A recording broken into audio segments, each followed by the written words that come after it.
안녕하세요. 네, 아름드리 교회 이재천 목사입니다. 우리가 지난 시간까지 다윗의 이야기, 영혼의 시면을 이제 이렇게 보면서 우리가 쭉 12번의 강좌에서 강좌를 쭉 우리가 같이 나눴는데, 이제 오늘부터는 사무엘하로 넘어갑니다.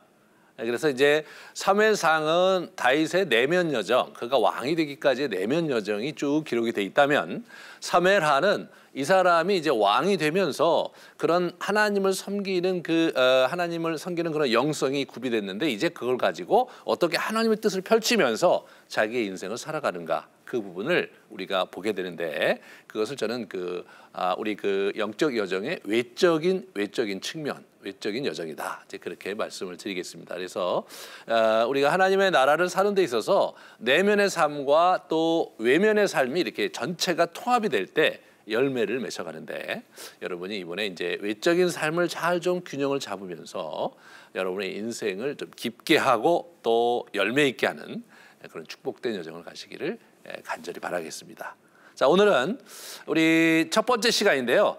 이제 왕좌의 게임이라는 제목을 가지고 우리 사무엘하 2장을 같이 이제 보려고 합니다. 먼저 요나단과 사울이 사실은 이제 전사하거든요. 길보아 전투에서. 그리고 나서 하나님께서 어떻게 다윗을 인도하시는지 그런 부분을 같이 보시면서, 아까도 말씀드렸지만 다윗의 내면 여정을 넘어서 그의 영적 여정의 이제 외적인 역동, 그 부분이 어떻게 시작되는지 함께 보는 시간을 갖도록 하겠습니다. 우리 사울의 아들 요나단, 요나단과 아비나답, 말기수아 이런 아주 기라성 같은 장군들이었어요. 이 사람들이 길보아 전투에서 다 죽습니다. 이스보셋 하나만 남고 다 죽어요. 그리고 이제 사울 또한 이제 부상을 입어갖고 적에게 잡히기 싫으니까 이 사람이 이제 길보아 산에서 자결을 합니다. 참 마음이 너무 안타까운 장면인데, 이 끝까지 하나님과 이제 이게 대결의 국면에서 하나님께 등을 돌리고 자기의 길을 가다가 죽어요. 그러면 여러분, 사실 우리가 좀 이렇게 좀 더 낭만적인 이야기, 그런 이야기들 또는 소설 이런 데서 보면 마지막에 죽을 때 회개하는 거잖아요. 근데 실제로 이분 회개 안 하십니다. 여러분, 실제 삶에 있어서 자기가 하나님과 등을 돌리고 산 사람이요, 마지막 죽기 전에 회개하는 거, 그거 은혜입니다. 그 쉬운 일이 아니더라고요. 우리가 이 사울이 결국은 마지막까지 하나님께 돌아오지 못하고 죽은 거예요. 참 안타까운 인생입니다. 그 인생을 바라보면서 우리 사울이 죽는 장면을 같이 좀 생각해 볼게요. 이 활 쏘는 자가 따라잡으니 다윗이 이제 중상을 입었어요. 우리 사울이 참. 그래서 이 사람이 이제 어떻게 되냐면 자기 칼을 뽑아서 그 위에서 엎드러지면서 자결을 합니다. 고대 전쟁에서 이 사람이 잡히면 사실 굉장히 불명예스럽고 수치스러운 시간을 보낼 뿐 아니라 사실은 이제 자기 나라 국민에게 굉장히 아픔을 주기 때문에 이분이 이제 여기서 이렇게 끝내는 것이 최선이라고 생각했던 것 같아요. 좀 아까 말씀드렸듯이 그렇게 죽어가면서 이 사람이 하나님을 마지막까지 찾지 않았다는 것은 사실 굉장히 우리가 한번 생각해 봐야 될 이제 아픈 장면입니다. 이런 장면을 보면서 이제 그 얘기를 들으면서 우리 다윗이 얘기를 듣고 슬픈 노래를 이제 불러서 이제 애도를 표합니다. 그들은 독수리보다 빠르고 사자보다 강하였도다. 그렇게 독수리 이렇게 얘기하면서, 오라 두 용사가 전쟁 중에 엎드러졌는데 내 형 요나단이요, 요나단에서 요나단이요, 형이라고 얘기를 합니다. 그렇죠? 내가 그대를 애통해하면 그대가 심히 아름다움이다. 그대가 나를 사랑함이 기이하여 여인의 사랑보다 더하였도다 라고 얘기하면서 우리 사울을 이렇게 높여드림과 함께 요나단에 대한 자신의 사랑과 자신의 섭섭함과 자신의 슬픔을 쫙 이렇게 노래로 부르면서 정리를 하는 장면을 우리가 이렇게 보게 됩니다. 그렇게 해서 파란만장한 삶을 살았던 우리 사울과 요나단이 전사를 하는 거죠. 그러자 이제 10여 년의 도망자의 삶을 마치고 이제 이렇게 복귀를 하는데, 참 여기서 굉장히 감동적인 장면을 만나요.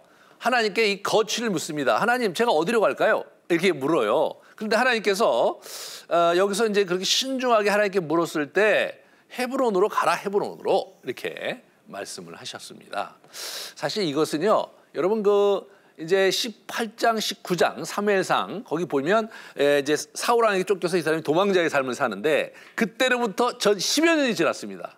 그런데 한 번도 하나님께서 구체적인 지명을 얘기하신 적이 없어요.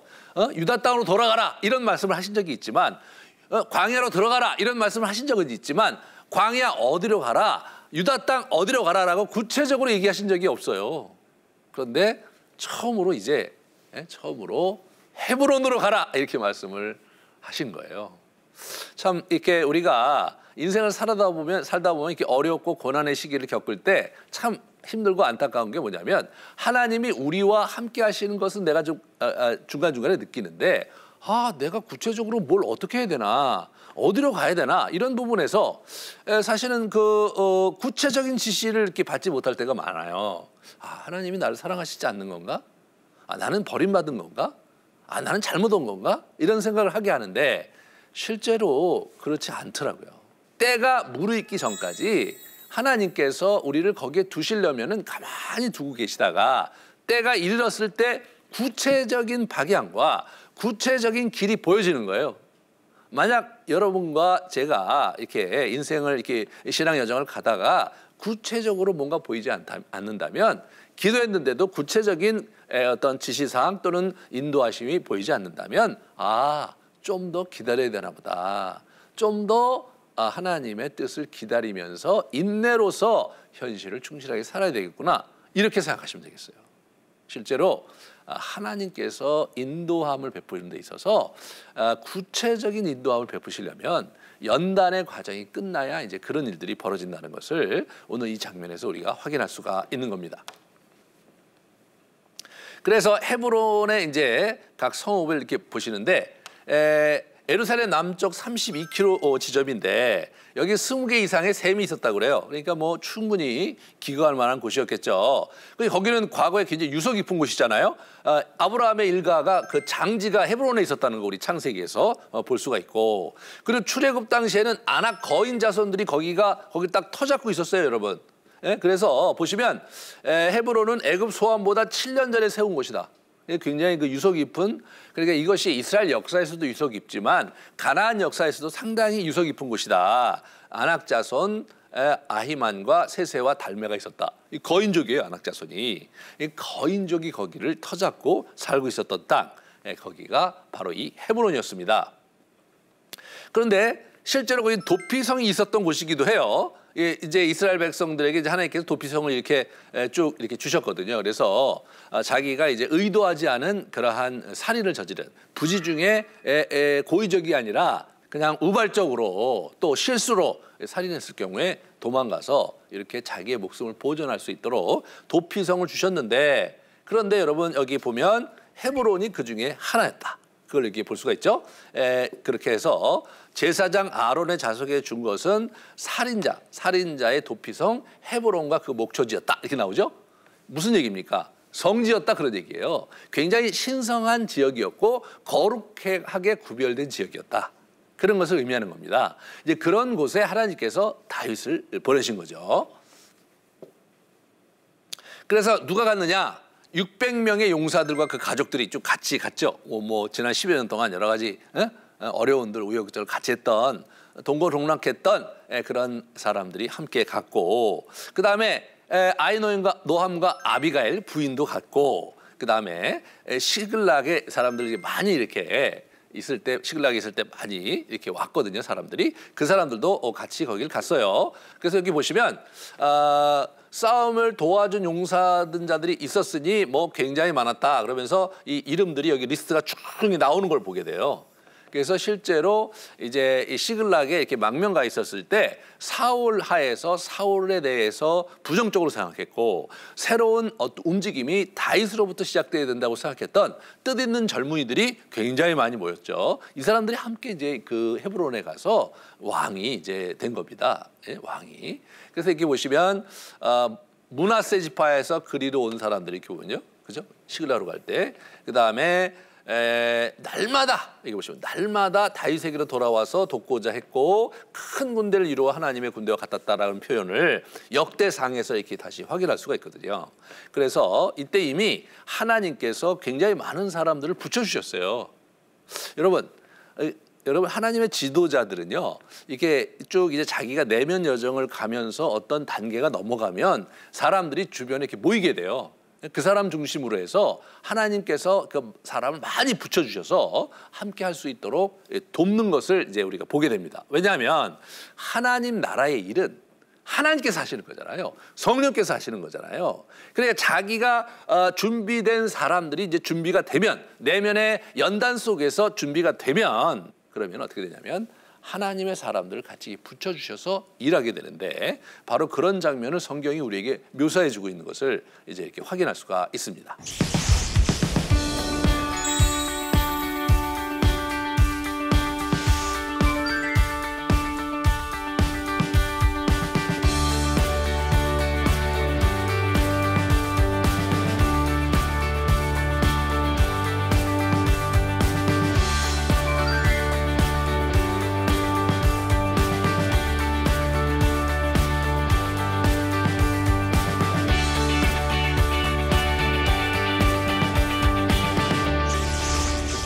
자, 이제 헤브론에서 왕이 됐는데 간단하지가 않았어요. 왜냐하면 이게 이제 분열이 일어납니다. 그래서 이렇게 보시면 이제 우리 이 사람들이 와서 헤브론에서 이제 다윗을 기름 부어서 왕으로 세우고요. 그다음에 이제 유다의 장로들에게 이제 이미 그 준비됐던 그런 흔적을 우리가 사무엘상 그 3장에 보면 이제 알 수가 있거든요.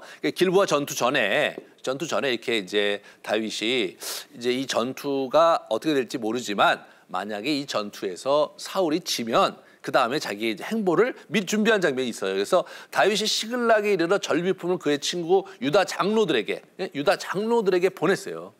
보내고 그 다음에 여호와의 원수에게 탈취한 것을 저에게 선사했다 이렇게 표현이 나옵니다. 그래서 본인 자신이 이때까지 왕래하고 그랬던 사람들에게 이 길보아 전투에 자기가 참여하지 않았다는 아주 굉장히 중요한 증거를 보여주는 거 아니에요. 자기가 비록 지금 이제 블레셋 진영에 있지만 길보아 전투에는 참여하지 않았다. 나는 오히려 다른 지역의 전투에 가 있다가 내가 이제 탈취한 물건을 너희에게 준다. 이런 부분에서 굉장히 이제 자기 자신의 입지와 또 앞으로의 향배에 굉장히 중요한 우리가 자기의 포석을 하는 장면을 보게 돼요. 그러니까 우리 다윗이 지략이 있었던 사람이에요. 이제 그런 부분들을 우리가 이제 확인할 수가 있습니다. 그래서 나이 30에 헤브론의 왕이 된 거죠.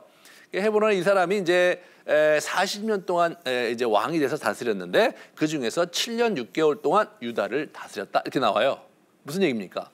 처음부터 통일국가의 왕이 되지 못했다는 거예요. 참 이런 부분이 여러분과 제가 하나님의 뜻이 천천히 서서히 여러 섭리 가운데 일어나는 것을 이제 우리에게 보여주는 바죠.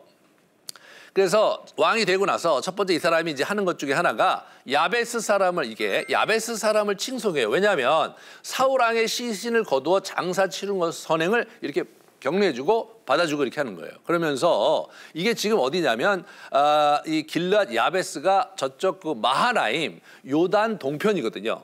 예? 우리 이 예루살렘은 요단 서편 이쪽 서편이에요. 그리고 이제 이분은 지금 예루살렘을 차지하기 전에 헤브론에 있거든요. 그러면서 우리 이제 그 사울 진영에 있는 사람들에게 내가 왕이 됐으니까 함께하자 이런 제스처를 취했는데 사울 왕의 그런 어떤 어려움을 그런 수치를 모면해 준 그런 사람들을 이제 격려하면서 그들의 마음을 좀 얻고자 했던 거예요. 갑옷을 벗기고 신당과 백성에게 알리기 위해서 사방에 그걸 보냈어요. 이 사람을 머리를 베고 막 갑옷 다 보내고 그리고 이것을 아스타롯 신전에게 뒀고요. 또 시체는 벳산 성벽에 이렇게 못 박아놓은 거예요. 굉장히 수치스럽죠. 수치스러워요. 그래서 그거를 이 길앗 야베스 사람들이 가서 밤에 이제 그걸 잘 이제 도로 이렇게 뺏어다가 잘 장산해 지내준. 그래서 여기 보면 야베스 에셀나무 아래다가 장사하고 7일 동안 금식하면서 애도를 표했던 이런 과거가 있었거든요. 이런 부분을 치하하는 거예요. 그리고 격려해주고 그러면서 나도 사실은 그 슬픔에 함께했다. 이런 정치적인 메시지를 그들에게 보낸 겁니다. 하지만 실제로 그것이 쉽게 먹히지는 않았어요. 왜냐하면 이 아브넬 있죠, 아브넬. 이 아브넬이 마하나임으로 이미 천도를 해갖고 그래서 이제 사람들이 이제 거기에 모이고 있었고, 그리고 이 서편, 요단 서편 사울 왕국이 완전히 초토화됐었거든요. 이렇게 보시면 완전히 이 요단 건너편에 있는 사람들이, 이스라엘 사람들이 도망한 것과, 그리고 사울과 그의 아들이 죽은 것을 보고 나서 성읍들을 버리고 강 동편으로 다 가버렸어요. 그 서편에 누가 와서 사냐? 블레셋 사람들이 와서 살았어요. 완전히 초토화된 거예요.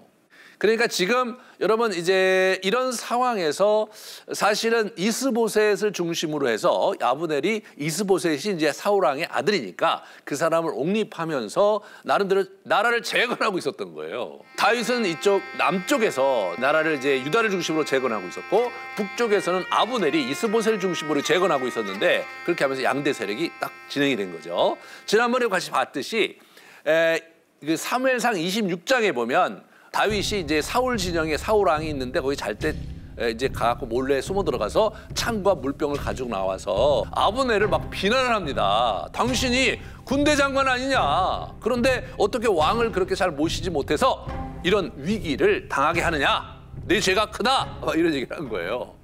그러니까 아브넬이요, 그거 얼마나 기분이 안 좋았겠어요.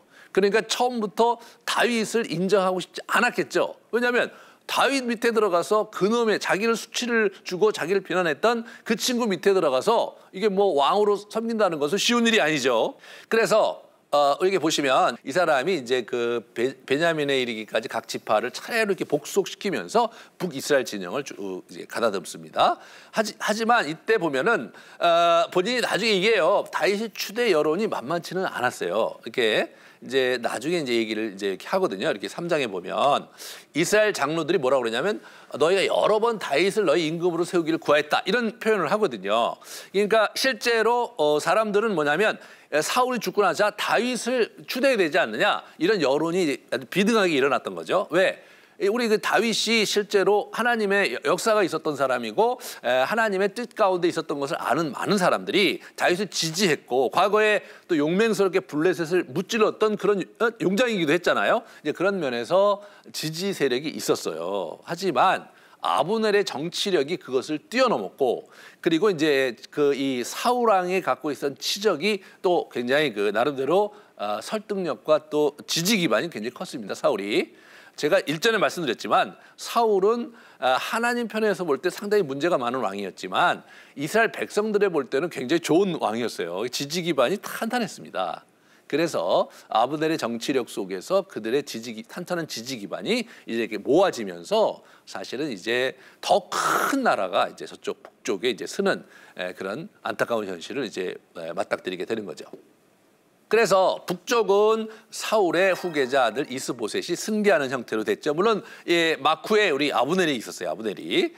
그런데 이제 이게 이제 아브넬은 아브넬을 세운 이 이스보셋은 사실 기름 부은 왕이 아니었어요. 유일하게 살아남은 그 아비아달 제사장, 왜냐하면 사울 왕이 다 죽였잖아요. 이 아비아달이 와갖고 지금 누구에게 있었냐면 사울 진영이 아니라 다윗 진영에 와 있었기 때문에 실제로 이스보셋은 기름 부음을 받지 못했어요. 다윗만이 유일하게 기름 부음 받은 왕이죠. 그러니까 하나님 나라의 관점에서 이스라엘의 그 하나님께서 통치하신다는 그런 관점에서 볼 때, 또 다른 언약 신약적 관점에서 볼 때 이스보셋은 정통성이 있는 사람이 아닙니다. 하나님의 이런 뜻이 있었던 것도 아니요, 그다음에 기름 부음이라는 절차가 있었던 것도 아니고 일종의 이제 괴뢰 정권처럼 우리 그 아브넬이 이렇게 세워놓은 그런 왕국이었는데, 그러나 물리적인 차원에서는 우리 다윗 진영보다 훨씬 더 강했습니다. 숫자적으로나 지역적으로나 여러 기반이 훨씬 더 강했어요. 여러분, 헤브론이라는 곳은요, 이게 고원이, 헤브론이 이게 산지예요, 산지. 이분들이 있었던 곳은 저쪽 요단강 건너편에 기름진 땅을 갖고 있었거든요. 그러니까 이런 부분에서 여러 가지 경제적인, 물리적인, 군사적인 측면에서 다윗은 굉장히 열악했어요. 그렇게 하면서 이제 다윗의 왕의 생활이 시작이 되는 긴장이 있었고, 그 과정에서 왕좌의 게임, 누가 이스라엘 전체의 왕이 될 것이냐, 이런 부분에서 아주 재미난 역동이 이제 일어납니다. 이 더 많은 이스라엘 지파들이 그쪽에 간 거예요. 다윗으로 볼 때는 굉장히 어려운 일이죠. 가능한 한 그렇게 되지 않았으면 좋았겠지만 어쩔 수가 없는 부분이 있었고, 그래서 이 사람이 여기서 어떻게 되냐면 7년 6개월이래 더 기다려야 해서 왕을 이제 이렇게 이스라엘 왕이 되는 거예요. 그러니까 하나님의 뜻이 쉽게 일어나지를 않아요. 이 다윗의 인생 속에서 보면, 자 보세요. 사울과 다윗을 비교해 보면 사울은 그냥 어떤 날 자고 일어나니까 왕이 된 거예요. 그렇잖아요? 제비뽑에서 사무엘이 왕으로 옹립해줬어요. 근데 왕이 됐는데 사람들이 인정하지 않아. 그런데 이제 우리 전쟁에서 한번 이 사람이 큰 암몬과의 전쟁에 승리하면서 사람들의 지지 기반을 갖고 길갈에서 왕으로 옹립하는 일이 벌어져요. 그렇지만 사실은 다윗에 비해서 사울은 굉장히 손쉽게 왕국의 왕이 됐습니다. 하지만 다윗은 손쉽게 왕이 된 게 아니에요. 본인 자신이 스스로 한 발짝 개척해야 됐던 거예요. 뭐 하나 자기의 손길이 가지 않은 그런 곳이 없는 형태로 그걸 탄탄히 그것을 이제 이루어 가야 됐던 사람이 다윗입니다. 그런데 여러분 어떻게 보면 다윗이 훨씬 더 이제 불행하고 훨씬 더 고생을 많이 했고, 사울은 비교적 굉장히 고생 안 하고 잘 지는 것처럼 보이지만 인생의 말미에 열매를 보면 완전히 달라요. 쉽게 간다고 좋은 게 아니고요. 어렵게 간다고 나쁜 것도 아니라는 거예요. 어떻게 보면 성경이 우리에게 얘기해 주는 것은 고난 속에서 사람이 철이 들고 고난 속에서 하나님께 더 깊게 가는 게 인생이거든요. 그래서 야고보서 저자는 고난을 받을 때, 시험을 받을 때 즐거워하라, 기뻐하라 이런 얘기를 하는데 사실 그게 맞아요. 이 장면에서도 보면 다윗이 분명히 되게 어렵고 힘든 시간을 보냈지만 다윗에게 하나님께서 함께 하셨으므로 결국 한 발짝 가면 갈수록 자기의 역량이 커지고 자기의 왕국이 커지고 자기의 위가 아주 잘 굳건히 되는 그런 인생을 이 사람이 살아간 겁니다. 여러분 지난번에 제가 설교했던 내용 중에서 얻는 자와 잃는 자 얘기가 있었어요. 그러니까 하나님의 사랑을 얻어가고 자기의 인생을 얻어가는 여정을 가는 사람이 있는가 하면, 어떤 사람은 하나님과의 관계를 잃어가고 계속 자기의 인생도 잃어가는 여정이 있는데, 사울은 잃어가는 삶을 사는 사람이고 다윗은 얻어가는 인생을 산 사람이에요. 이 부분을 우리가 잘 봐야 됩니다. 우리에게 고난이 있다는 것은 참 이게 고통스럽고 슬픈 일이 아니다.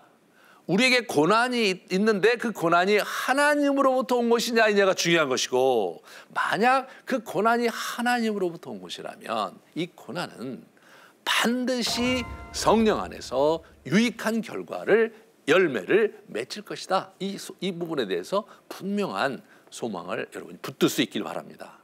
다윗은요, 이런 장면에서 하나도 뭐 이렇게 위기를 느끼거나 어려워한 것 같지는 않아요. 왜냐하면 그 주에 쭉 보면, 왜냐하면 다윗은 뭐 이거보다 훨씬 더 어려운 시간들을 많이 보냈거든요. 광야에서 성이 있고 왕이 됐잖아요. 그리고 사람들이 자기 부하도 있고, 정통성도 있고. 제가 볼 때 비록 이스보셋과 이제 이 아브넬이 북쪽에 더 많은 사람들을 갖고 있었지만 다윗이 볼 때는 이거는 시간 문제다, 그렇게 하지 않았을까? 저는 그렇게 생각이 됩니다. 우리가 여기서 함께 적용해야 될 바를 같이 좀 생각해 보면, 하나님의 뜻이 이루어지기까지 시간이 지체될 수 있다. 여러분 이게 일반적이에요. 우리는 이제 밴딩 머신 있어서 뭐 우리가 돈을 넣고 버튼을 뚝 누르면 어떻게 됩니까? 쫙 원하는 음료수가 떨어지고 말이에요. 요새는 또 음식점에 가도요, 기다리지 않고 이렇게 돈을 그냥 카드로 입금하면 바로 표가 나오고, 그래 자리에 앉아 있으면 저쪽에 번호표가 나오고 번호표를 딱 가져가서 이제 음식이 되면 가져오고 막 이런 시대를 우리가 사는 거예요. 그러다 보니까 하나님께서도 그런 식으로 빨리빨리 움직여줬으면 좋겠어. 내일 모레 무슨 일이 있는데 하나님, 우리 기도하면서 내일 모레 하나님 이것이 이렇게 진행이 됐으면 참 좋겠습니다, 이렇게 기도할 수 있을지 모르는데, 사실 하나님은 21세기 하나님이기 이전에 BC 20세기에 그럴 때도 하나님 똑같은 방식으로 사셨거든요. 그렇게 지금도 그렇게 하시는 거예요. 이게 천천히 갑니다. 21세기 시간 속도로 하나님 움직이시는 게 아니에요. 자기의 속도로 움직이시거든요. 이 부분을 우리가 잘 생각하면서 인내를 가지고 묵묵히 우리의 길을 가자. 두 번째로는 우리도 우리 할 바에 대해서 최선을 다하면서 오늘을 살아가야 되는 거예요. 궁극적으로 하나님께서 우리 인생을 놀랍게 이루어 가실 것이라는 소망을 붙들고 오늘 하루를 고통스럽고 어렵지만 한 발 한 발 믿음으로 살아갈 때 하나님의 놀라운 역사가 있을 것이다. 그래서 이 시리즈를 같이 나누면서 여러분의 인생을 정말 신실하게 딛고 살아감으로써 여러분이 이 땅에서 하나님이 원하시는 바를 일궈가고 이루어가는 축복을 누리시는 복된 여정 되시기를 축원합니다. 긴 시간 수고하셨고요. 다음 시간에는 왕자의 게임 2입니다. 그래서 실제로 어떻게 통일국가의 왕이 되는지 그 부분을 같이 살펴보도록 하겠습니다. 긴 시간 수고하셨습니다.